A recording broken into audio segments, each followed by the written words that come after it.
tozali koloba na bandimi nyonso boye lingomba tozali na mobeko ezala mutu abumi mutu ezala babundi ezala ayibi ezala bakangi ye na mwasi ezala asali likambo nini bakoki kopesa mutu etumbu te soki basambisi ye te. Il faut d'abord basambisa ye entendre ye sur PV asigné PV na ye simande bakokatela ye etumbu na kolanda principe méthode solo ekutika la bele solo elukuta ekutika la bele lukuta tozali kokende tozali koloba na bandimi nyonso boye lingomba tozali na mobeko ezala mutu abumi mutu ezala babundi ezala ayibi ezala bakangi ye na mwasi ezala asali likambo nini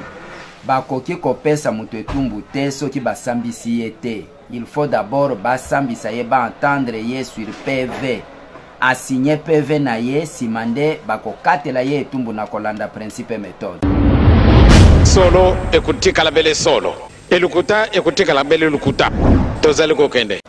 soki batindi invitation ya liboso aboyi batinda deuxième invitation aboyi troisième invitation à répondre te wanande lingomba akokatela ye etumbu puisque aboyi kotosa ba invitation ya lingomba.